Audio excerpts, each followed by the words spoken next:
With respect to Mr. Romney's assertion that Russia is our number one geopolitical foe, the truth of the matter is that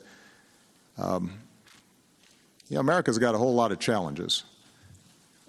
Russia is a regional power that is threatening some of its immediate neighbors, not out of strength, but out of weakness. Ukraine has been a country in which Russia had enormous influence for decades, since the breakup of the Soviet Union. The fact that Russia felt compelled to go in militarily and lay bare these violations of international law indicates less influence, not more. And so my response then continues to be what I believe today, which is Russia's actions are a problem.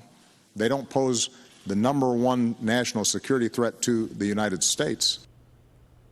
Really? That was a remarkably tedious Barack Obama, adamantly saying Russia's not the number one national security threat to America. He mocked Mitt Romney for warning that, but not a peep of criticism. Democrats didn't say it was the end of the world when Obama said that. They're not talking about it now. Let's welcome to the show the U.S. Deputy Special Envoy to the Middle East, Morgan Ortagus. Morgan, it's great to have you on again. So they're not talking about Obama here. Why? Russia took Crimea under Obama's watch. Well, absolutely. He invaded in the Obama presidencies and in the Biden presidency. And of course, Putin did not do that in the Trump presidency. What's the big difference? And President Trump talked about this in his meeting with Zelensky last Friday. He talked about how President Obama gave blankets and words of support. But it was President Trump in his first term who gave anti-tank Javelin missiles to the Ukrainians, who armed them with lethal aid. And then, of course, the Russians did not invade in his presidency. Fast forward, we have the war. And remember, there were several big missteps that President Biden made leading to that war. He said, well, maybe Russia could do a small incursion, sort of giving them the green light. He also took all of the sanctions off the Nord Stream 2 pipeline. And he took many actions that I think led the Russians to think, you know what, this guy is weak and that we're going to be able to invade. One of the biggest ones, of course, was that fateful withdrawal from Afghanistan in which the Taliban took over and left America running out the door, leaving people and equipment behind.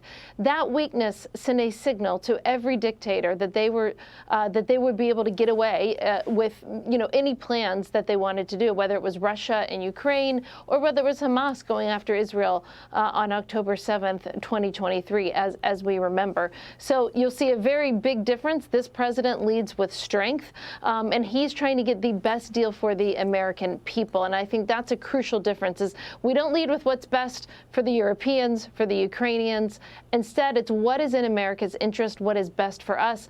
And that was the fundamental miscalculation by President Zelensky on Fridays. He failed to see that President Trump was offering him the best deal of all, a minerals deal that would economically tie our two countries together and give America their own financial interest in the fight. So a lot of rhetoric, not a lot of action from Democrats. Thank you so much, Morgan Ortagus. We'll have you back on. We're going to stay on this story because it's an important one. Morgan, thank you so much for your insights. We appreciate you so much.